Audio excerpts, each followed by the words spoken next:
Assalamualaikum warahmatullahi wabarakatuh. Kami perwakilan dari mahasiswa semester 5 akan mempresentasikan makalah tentang lembaga keuangan syariah yang berjudul tentang Baitul Mal wa Tamwil. Yang pertama, di sini kami akan menyampaikan tentang pengertian Baitul Mal wa Tamwil. BMT atau Baitul Mal wa Tamwil adalah kependekan dari Badan Usaha Mandiri Terpadu atau lembaga keuangan mikro yang beroperasi berdasarkan prinsip-prinsip syariah. Yang kedua, dasar hukum Baitul Mal wa Tamwil. Yang pertama, dari segi hukum Islam menurut Al-Quran, Baitul Mal dalam hukum Islam dapat bersumber pada pengaturan terhadap konteks hukum bisnis dalam Islam.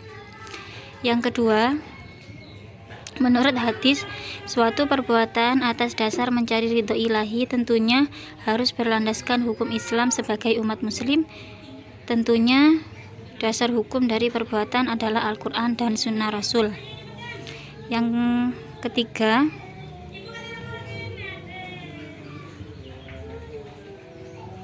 menurut ijma selain Al-Quran dan As-Sunnah yaitu kreativitas dari sahabat Nabi atau para ulama. Berikutnya, prinsip operasional Baitul Mal. Yang pertama, terhindar dari maisir atau perjudian. Yang kedua, terhindar dari gharar atau penipuan. Yang ketiga, terhindar dari riswa atau suap. Yang keempat, terhindar dari riba atau bunga. Selanjutnya, sejarah Baitul Mal wa Tamwil. Secara filosofis, gagasan pendirian BMT didasarkan pada kepentingan menjabarkan prinsip-prinsip ekonomi Islam. Prinsip-prinsip ekonomi yang berlandas pada ketauhidan, keadilan, persamaan, kebebasan, tolong-menolong, dan toleransi. Secara sosiologis, pendirian BMT di Indonesia lebih didasarkan pada adanya tuntutan dan dukungan dari umat Islam bagi adanya lembaga keuangan berdasarkan syariah. Selanjutnya, produk Baitul Mal wa Tamwil. Yang pertama, produk pembiayaan. Yang kedua, produk simpanan. Untuk selanjutnya akan dilanjutkan oleh saudara Iif. Langsung. Assalamualaikum. Iya, langsung. Ih, banyak ngomong tadi.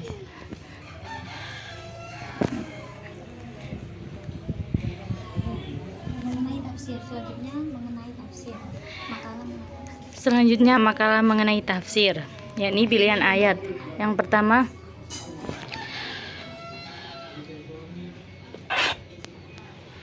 Quran surat Al-Baqarah ayat 172 tentang makanan yang halal. Yakni artinya, hai orang-orang yang beriman, makanlah di antara rezeki yang baik dan kami berikan kepadamu, dan bersyukurlah kepada Allah jika benar-benar kepadanya mau menyembah. Yang kedua, Quran surat Al-Baqarah ayat 173 tentang makanan yang haram, yang artinya, sesungguhnya Allah hanya mengharamkan bagimu bangkai, darah, daging babi dan binatang ketika disembelih disebut selain Allah. Tetapi barang siapa dalam keadaan terpaksa memakannya sedangkan dia tidak menginginkannya dan tidak pula melampaui batas, maka tidak ada dosa baginya. Sesungguhnya Allah Maha Pengampun lagi Maha Penyayang.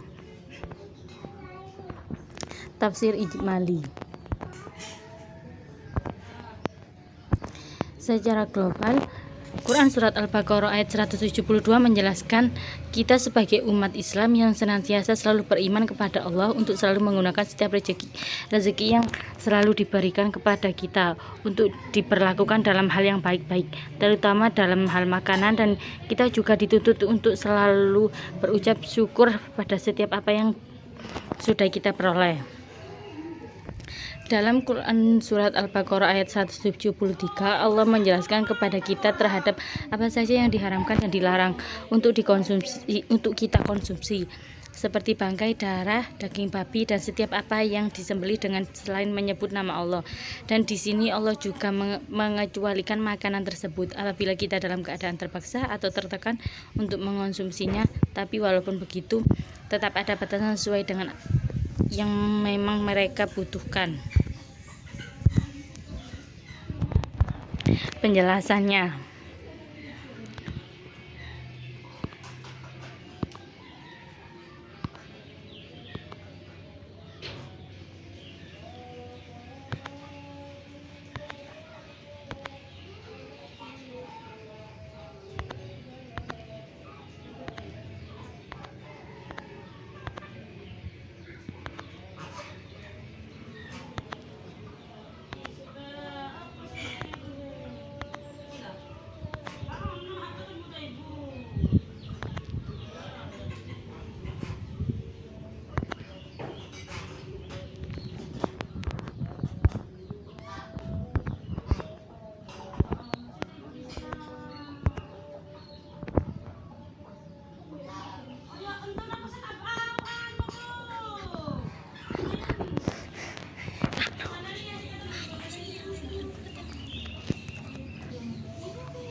selanjutnya yakni penjelasannya. Hai orang-orang yang beriman, makanlah di antara makanan yang kami berikan kepadamu. Hei, cis, arape diojo. Maksudnya yang halal dan baik dan benar dan baik-baik yang jika kamu benar.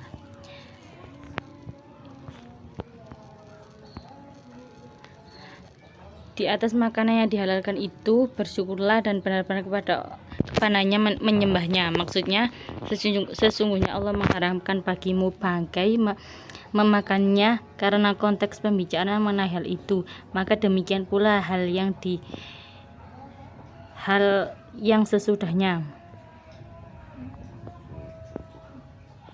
Bangkai ialah hewan yang ia disembelih menurut syarat dan termasuk dalam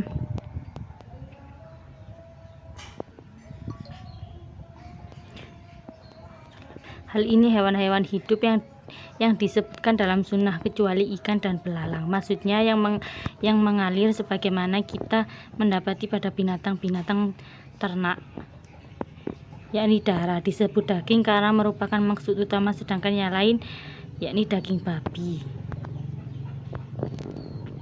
Fikih yang selanjutnya yakni fikih ahaya.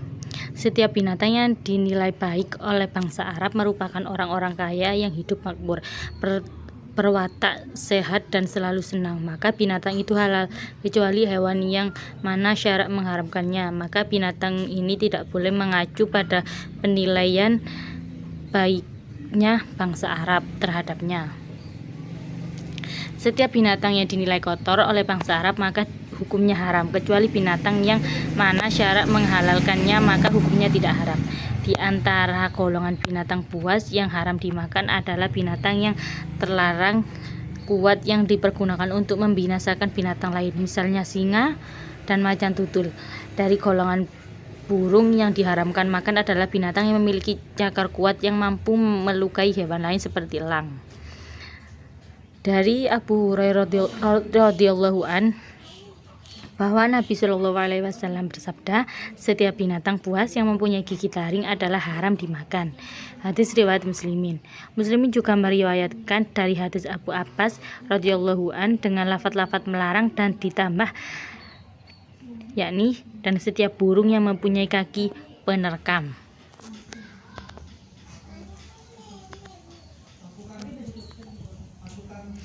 Bagi orang yang dalam keadaan terdesak dalam kondisi kelaparan, yaitu orang yang khawatir dirinya binasa sebab tidak makan, baik mati, sakit yang mengkhawatirkan, bertambahnya para pesakit atau tertinggal dari rombongan dan tidak mendapati makanan halal, boleh memakan bangkai yang diharamkan baginya, mempertahankan sisa nyawanya.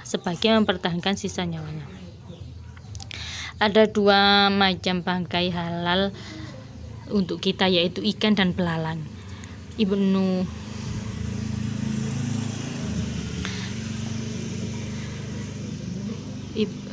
Abu Aufa radhiyallahu an berkata, kami berperang bersama Rasulullah Shallallahu alaihi wasallam sebanyak 7 kali. Kami selalu makan belalang. Dan dua macam darah yang halal bagi kita, yaitu hati dan limpa.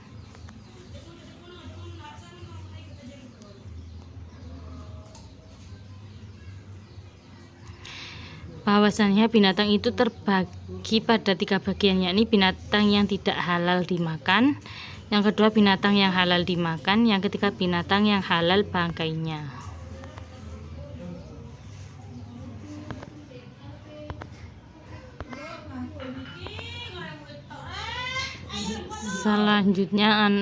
Selanjutnya analisis. Dari beberapa materi yang sudah disebutkan pada halaman awal, kita sama-sama juga bisa memahami dan mengerti bahwasanya kita sebagai umat Islam tidak bisa sembarangan mengonsumsi, baik berupa makanan atau minuman. Karena jika tidak memperhatikan atau menyeleksi setiap apa yang kita konsumsi, maka dari itu semua juga akan mempengaruhi kualitas dari ibadah kita sendiri. Kita juga harus memperhatikan dengan apa dan bagaimana kita memperoleh apapun yang hendak kita konsumsi, baik dari uang yang kita cari untuk membeli makanan tadi. Adapun cara memelihara atau menyembelih yang dilakukan pada apapun yang akan kita konsumsi nanti, karena kalau kita tidak tahu cara yang benar dalam menyembelih ataupun yang kita konsumsi itu pun nantinya akan beresiko menjadi haram untuk dikonsumsi. Tapi di sini juga sudah dijelaskan dan dikecualikan untuk kita mengonsumsi makanan yang seharusnya tidak diperbolehkan, seperti kita dalam keadaan terpaksa dan tidak ada lagi yang harus dikonsumsi. Ketika kita merasa tertekan untuk bertahan hidup, ataupun ketika kita dalam keadaan sakit yang memang harus mengonsumsi sesuatu tersebut.